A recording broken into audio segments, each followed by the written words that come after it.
e-learning, online learning, technology. It's cheaper, it's more accessible. You don't have to have as much money. You can be taking the same class wherever you are in the world. Awesome. That's great. That doesn't mean that technology is going to solve all our problems. Or it doesn't mean that the future of learning is only technology, or that the future of work is only remote work, digital work.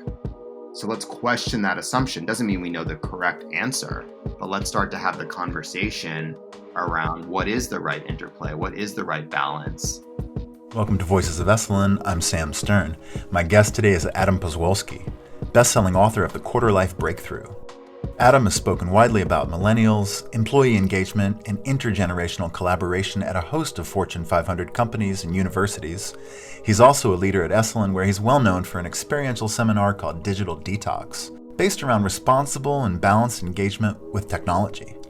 His writing has been published in the Washington Post, Fast Company, Time, Business Insider, and his work has been featured in USA Today, Mashable, Forbes, Vice, CNN, CNBC, and the World Economic Forum, among others. So, Adam, thanks so much for taking the time to talk to us during this rather strange quarantine edition of Everybody's Lives. We're recording this mid-May 2020. You are somewhat of an expert on technology and our relation to it. So I wanted to start just by having you speak about some of the programs that you've offered at Esalen in the past. Digital Detox is the one that I've heard about. Would you talk a little bit about the premises of that workshop? Sure. So I've actually been offering workshops at Esalen for several years. First one I did was in 2016, which was actually a workshop called Come Alive in Your 9 to 5, all about building a meaningful career and a purpose-driven career for 20-somethings. So I tend to write and research and speak about millennials in the workplace and this search and quest for meaningful work and purpose in your life. The first offering I gave at Esalen was really kind of related to that work and this idea that young people are really looking to have a career with purpose. And that is actually very linked to one of my other passions, which is, bringing people together and the quest for community and purpose-driven community. I think that those go hand in hand. What young people are looking for is this in-person connection and in-person community. So I've been a counselor with a summer camp for adults called Camp Grounded Digital Detox, which was started by one of my best friends, a man named Levi Felix, who passed away from a brain tumor in 2017. And it was really all about digital detox, bringing people together for a weekend in the Redwoods to unplug from their devices, to reconnect to what they care about, both professionally, personally, and just give people a chance to unplug. We lock everyone's cell phones away. If they brought iPads to the Redwoods, we take those, phones, watches, Apple Watches, laptops, even digital cameras, and give people a chance to forget what time it is, to not use their real names, to not talk about work, and to just play and kind of reconnect to that inner child. Not just millennials, actually, people of all ages. And so we started doing a digital detox workshop at Esalen, a mini version of kind of Camp Grounded, a digital detox at Esalen, which is kind of a perfect place for a digital detox because up until recently, obviously, there wasn't even Wi-Fi or cell phone service on the property, and you'd rarely see people on their phones or on their computers. Now you see some people in the dining room checking email or people posting an Instagram pic of them standing in front of the beautiful Big Sur coast, Pacific Ocean, which is understandable. It's a very picturesque place. But it's I think the perfect setting to host a retreat all around kind of recentering with yourself and remembering what really matters in life. And they've been really spectacular. Usually about 50 or 60 folks come. And it's a great chance to kind of take some of the work that Levi and Brooke had built in a different context, right? And change the setting. So instead of a summer camp for adults, it's at Esalen, which is a summer camp in some other ways, but a little bit of a different kind of vibe and a little bit more relaxing and low key. Camp can be a little bit more about play and energy and high energy and playing and sharing. And Esalen is a little bit more about slowing down, reconnecting. Cool. Yeah. So I have a two-part question for you. One, just curious to hear if you have any, anecdotes or just reports on what are some of the benefits that some of the people can achieve by taking part in the digital detox? And then I would love for you to speak about the current situation of the quarantine that we're experiencing, because I think that a lot of people are turning more to their devices and to technology for stimulation, for entertainment, et cetera, for connections. So in your opinion, does that kind of change the playing field for digital detox? So yeah, I think it's an interesting time right now. I mean, we know from the data that, heavy internet users are 2.5 times as likely to be depressed. Teenagers who spend more time on screen activities are more likely to be unhappy. Research has linked rising rates of teen mental health challenges, including depression, anxiety, suicide, to increased smartphone and social media use. The benefits of digital detox can include better sleep, having a healthier life in many different ways. So we know that technology is having an addiction to technology is having kind of a negative impact on our own health. There's a physical connection between the amount of time you spend looking at a screen and your body and how your brain works. Some research has shown that using the internet and frequently changing between different windows is kind of similar to the effects of full-on cocaine use on the brain. And we're not prepared for that. So this is an interesting time when, because of the realities of the world and COVID-19, more people have to be spending more time online, right? That's how we're working. We're moving towards remote work. Instead of gatherings and events, people are hosting Zoom meetups and happy hours. This is kind of the new normal. This is how we're working. I still think that we need to recognize the dangers of technology and call them out, and the dangers to our health and wellness, especially now, right? I mean, if you think about it, the average American adult, I think, spends 8 to 10 hours a day at least of screen time. It might be closer to 10 to 12 at this point.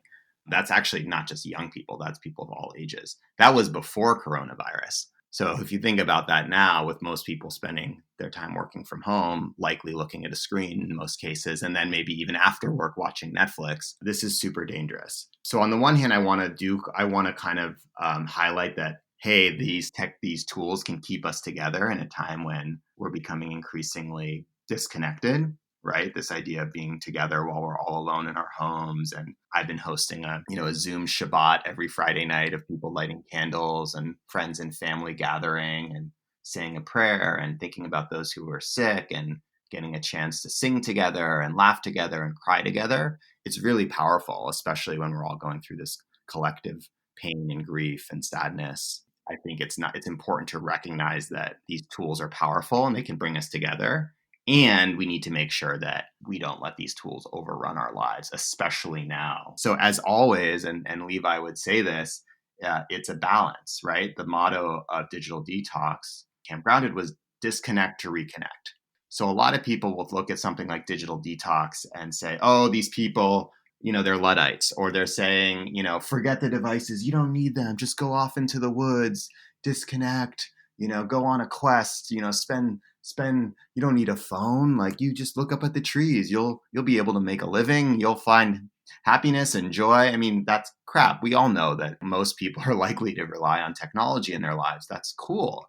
These are incredibly powerful tools. They can bring us closer together. We can solve big challenges. We can figure out how to get medical equipment and PPE to those in need. We can figure out how to help those who are hungry and organize food drives and raise money for our, favorite restaurants that are closing, or figure out who needs help and go deliver food and services to the elderly. This is like the best things about technology, right? So these are incredibly powerful tools. We need them. Thank God we have technology right now. We probably wouldn't be able to get through this, or we'd be struggling more to communicate and connect with each other. And we have to remember that we can't go too far in the direction, and that these are incredibly addictive technologies that are designed by companies that are trying to get us to spend as much time as possible on a screen and not ever look away. So it's a balance. And I think that balance is kind of at the heart of navigating what it means to be an adult today. Especially for young people, kind of navigating that exchange between, ooh, I want to play games with my friend, or I'm going to get on Khan Academy, or my teacher's teaching me a lesson on Zoom, or there's this great documentary on Netflix where I'm going to learn about something, or I'm going to listen to a podcast. Cool. What awesome uses of technology. And hey, I got to step outside and go for a walk. I got to go meditate in the sun. I need to go see a friend. And although that's becoming very hard to do logistically now, of actually going and meeting people and gathering, what I also think is that I believe that society is going to emerge from this pandemic and crisis all the more excited about in-person connection, in-person gatherings, the importance of having a healthy relationship with technology, detoxing, if you will, retreating, whatever you want to call it. But that balance, I think we're getting a better sense into why the balance is so important now. We've heard a lot about Zoom fatigue. We've heard a lot about, man, like it's just not the same to get on a dance party with like a bunch of people and we're all looking at the screen in boxes together. It's like, no, it's not the same. It doesn't feel good. Friendship is actually much more physical. It's biological. It's not just psychological, right? It's not just, oh, there's my friend, oh, waving to them or press like or heart or sending them a DM or a comment or a emoji. Wait, you're telling me that doesn't feel as good than as giving them a hug? No, it doesn't, right? That's called chemistry, right? That's the physical effects of friendship are real. And I think people are feeling that now more than ever. They're like, oh, I just want to be in a room with people I love. I want to not be 6 feet away from them. I want to hug them. I want to look them in the eyes. It's like, why didn't we do that before all this? Right? Yeah. We had that privilege, that immense. Now that we can't do it, well, I believe people are going to come back from this and be like, wow, I'm never going to take my friends for granted anymore. I'm never going to take an event that someone invites me to before and just be like, I don't feel great. I'm busy. Like I just rather watch Netflix, whatever. I mean, okay, fine. Sometimes you don't want to go to every event, but I think we're going to emerge from this as a culture, as a society, yearning for getting that oxytocin in real life. You mentioned my relationship with technology. I think I'll be the first to admit, that you create what you need, right? That's one of the things. People write what they need, or they create what they need, or they spend time on projects that very much reflect their own struggles or their own challenges or their own traumas or the own work they're doing. I think it's important to recognize that and be honest about that. So I definitely struggle with technology addiction. Are you kidding me? And it's hard. And that's why I believe in programs like Digital Detox and Camp Grounded, because I know how much they've impacted my own life. I know how much I get from them and how that it's an ongoing learning and ongoing journey of developing habits, whether it's, mindfulness, meditation, whether it's leaving your cell phone outside of your bedroom, whether it's not looking at your phone for an hour in the morning and an hour before bed, simple habits like that, not using your phone as an alarm clock, these types of things that have really, really helped me and that I still come back to and still find myself breaking my habits, even though I've done this 50 times, right? That's kind of the journey. And I think that anyone who's living in the digital age can identify with that constant, I know this isn't good for me right now. Why am I doing it? Well, the forces that play are much more powerful than you.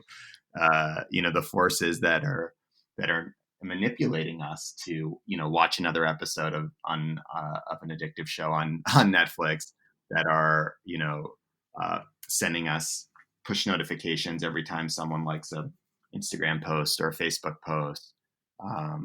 These types of manipulations are super, super powerful. And we can prime ourselves to do better, but this is going to be a lifelong battle. You don't check box. You don't get past your digital addiction, right? This is not something that you solve and is over. You're like, I've achieved digital detox mastery. I'm a free person, right?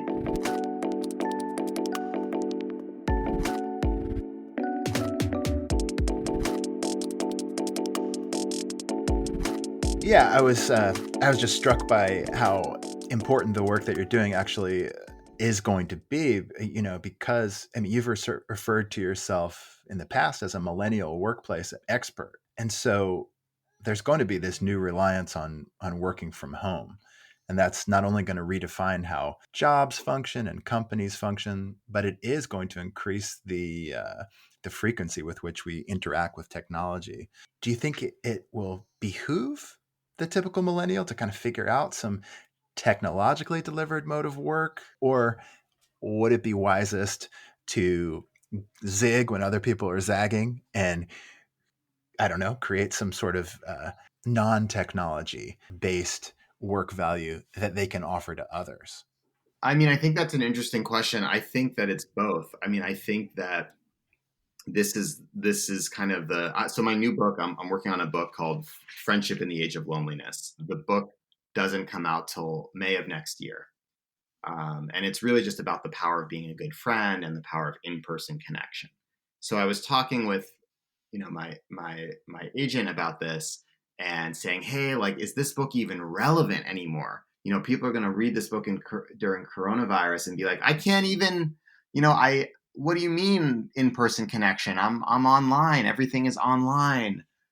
There is no in-person connection. There's not going to be a conference or a gathering for a year or 2 years or until we have a vaccine or whatever. Right. And I was kind of lamenting about this. And she said, actually, I think you're wrong. I think people are going to be yearning for something like this, are going to be yearning for the real, for the reconnection, for the in-person. So I think that it's, as we teach millennials, as we teach young people the tools that we're using now to get through, right? If all education goes online, and most of it has, right? Whether it's Zoom or online learning, we also say, okay, let's simulate the best way we can what it would be like to have a one-on-one breakout or a phone call with somebody, or maybe it's at some point when it's safe to do so, taking a walk with someone in your neighborhood to debrief the material. That we incorporate these elements that are kind of harking back to what we know is more powerful and a more effective way of learning.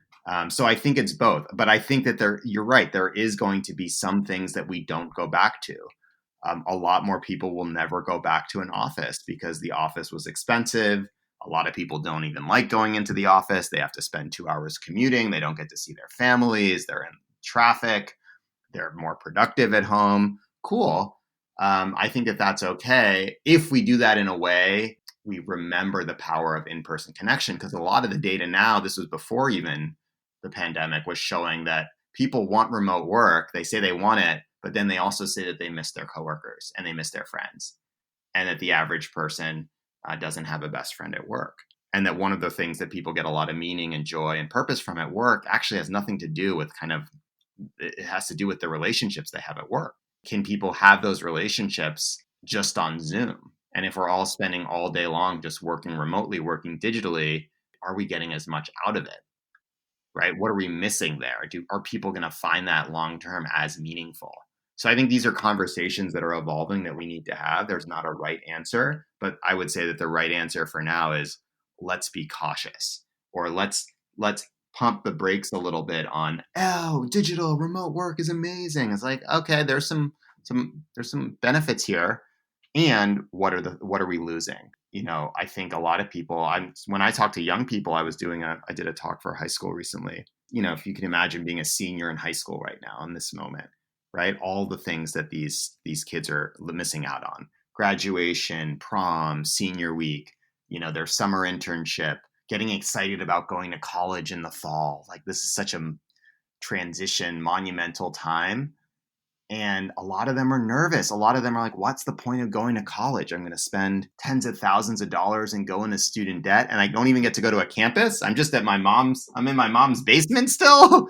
What's the point of this? And I think that that's an important conversation to have. What is the point of it? It's not just about the classes. It's not just about the reading and the papers. If it was just about that, I'm not sure why college is so damn expensive. That's not what it's about. And work is not just about Slack or, hitting your numbers or the Excel spreadsheet or, being really good at Gmail or being really good at Outlook or, really good at responding to whatever task management software your company uses. That's not what work is. Work is about coming together and sharing ideas and learning and listening and communicating and disagreeing and laughing and, having conflict. Like, that's what work is. Same with learning. The whole point of college, as I at least understood it when I went to a liberal arts school, was conversation and the life between classes, right? Student life and those relationships. That's what kind of gives you the tools to become an adult. That's that kind of fundamental time. You can get some of that in a chat room, but not all of it. So I think we're at a crossroads now. And I think the cool thing is we have more questions than answers. I think that that's good. I think we're finally kind of unpacking some of the assumptions that maybe we had that, oh, technology is amazing or technology is going to solve all our problems. Maybe that's what it is. We had an assumption that, okay, technology is going to solve learning. E-learning, online learning, technology, it's cheaper, it's more accessible. You don't have to have as much money. You can be taking the same class wherever you are in the world. Awesome. That's great. That doesn't mean that technology is going to solve all our problems, or it doesn't mean that the future of learning is only technology, or that the future of work is only remote work, digital work. So let's question that assumption. Doesn't mean we know the correct answer, but let's start to have the conversation around what is the right interplay, what is the right balance. Assuming that we have a post-COVID world, a lot of people are going to want something more, something different. People are saying, well, we're not going to go back to the office. I'm like, I think actually we're going to go back to a much more robust co-working situation. A much more robust campus life. Now, maybe it shouldn't cost $100,000 to go to college. That's a good thing, conversation to have for people to spend a lot of money, go into debt, and not have a job when they get out. Yeah, let's have that conversation. That's not working.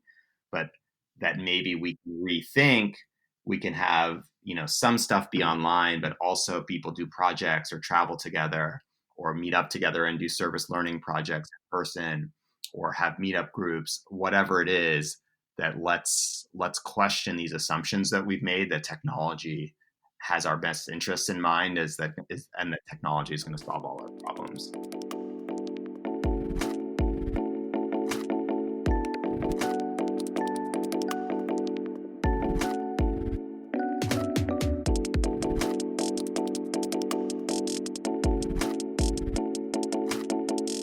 So, Adam, I'm curious a little bit more about the loneliness, because obviously you were planning this book on friendship and loneliness before the situation that forced a lot of us to quarantine and be cut off from people.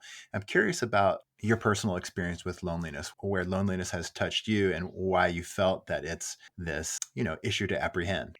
I have a pretty interesting experience about this. So I'm a very social person. My nickname is Smiley. I have lots of friends.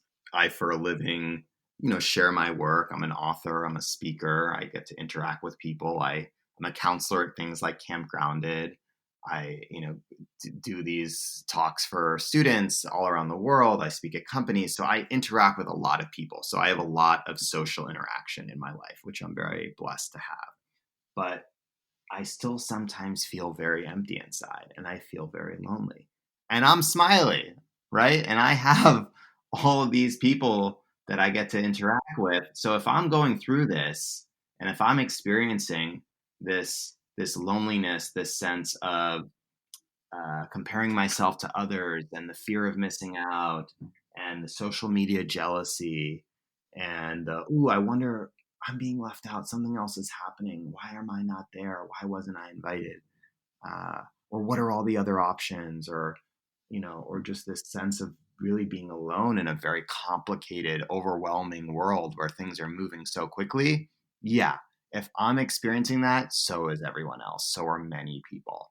And this book kind of was born out of that feeling and these conversations with a lot of young people and people of all ages, frankly, to kind of remind people that they're not alone, and that we're going through this together, and that no matter how much you see people online that you think are super connected or killing it or have these amazing social lives, again, we're all going through this, and it's not something that's checkmarked or solved. It's going to be a lifelong journey, and it's going to be the work of living a meaningful and connected life in the digital age that sometimes and often is overwhelming, right? So giving people kind of the simple solutions to navigate this, because it's hard to figure it out. And I think that that's what one of the blessings that Levi and Camp Grounded really provided was, hey, this isn't the solution, right? There was the Esalen article the Esalen article that was written in the New Yorker that kind of profiled, hinted a little, talked a little bit about our workshop, and kind of saying a little bit of a critique on, well, this isn't enough of a solution, right? Or this is just, a weekend away, or this doesn't actually change people. They're still going to go back on social media. They're still going to be, the technology forces are too addictive and too powerful. I'm like, I agree. I'm not saying it's the solution. It's a solution. It's part of a larger conversation about rethinking the systems that we have in place, our habits, behaviors, how we work, how we live, how companies should design tools, so that we're having this conversation on many different levels. It is not something that one person or one group is going to solve, or one company or one app is going to solve. This is a lifelong navigation and recalibration of what matters in the world, and how we can show up fully. And I think that that's the same thing with loneliness. I think that a lot of, the writing on it assumes that, hey, this is something that you can solve for. I would actually assume that this is something that is a fact of life in the digital age, right? That this is a constant struggle, is a constant question, and that we have to really, constantly be checking in and saying, like, how do I feel right now? Oh, do I feel sad? That's okay. Good. Sometimes it's good to feel sad. Sometimes actually feeling alone and isolated is actually good. It's going to get us to a better place. It's got those sensations that we have will influence our work, our art, our relationships. This is not something that's just a check mark to solve. This is something that is an ongoing practice. We don't just need a book about friendship or loneliness. This is one of the deep questions of, of what we're solving for the future, and I think it's actually interconnected with some of the other conversations we're having, whether it's, a sustainable future and solving for climate change and income inequality and creating a sustainable world, a sustainable society. Is how do we increase social connection and all step up and be, ministers for friendship in our own communities. That's what this is really about, because this is a universal problem. It's not just, it's not just teenagers. It's not just people that are on Facebook. It's not just people in America. It's global. It's across ages. It can be worse among younger people, but it's actually everyone is facing this. I was wondering if you could offer to the people who are listening to this podcast an exercise for the next 5 to 10 minutes. How can they effectively plug into your ideas around digital detox and enjoy themselves in some way that has nothing to do with technology? What could be one creative or positive thing that they could do for themselves? I mean, I think that right now, what I'd be thinking about just in this moment on, we're talking on May 12th, 2020. So I would say to just take a moment, close the screens, turn off the phone, maybe sit outside, take a couple of deep breaths, and think about someone in your life that you care about that you haven't spoken to in a while, that you haven't maybe checked in with during the pandemic. Just think about your time with them, an experience you had with them, a meaningful moment, something they gave you, something they taught you, and write them a note about it. Write them a letter about it and send it in the mail. I know it sounds simple, but I think that type of practice, which is something that we can all do safely right now, brings out not only gratitude, celebration, friendship, connection, reconnection. I think is a very powerful practice. That's really beautiful. Well, Adam, thank you so much for taking the time to talk to us on Voices of Esalen today. Thanks so much for having me, Sam. I really appreciate it. Thank you for listening to Voices of Esalen. Today's show is produced in conjunction with Cheryl Franzel, Terry Gilby, Greg Archer, Shannon Hudson, and Kelly McKay. Our theme music is by Nico Holloman. Additional music is by Gum Pop. You can find all of our podcasts on your favorite podcast player, as well as at esalen.org. The Esalen Institute is a nonprofit organization. Our show is made possible by your contributions.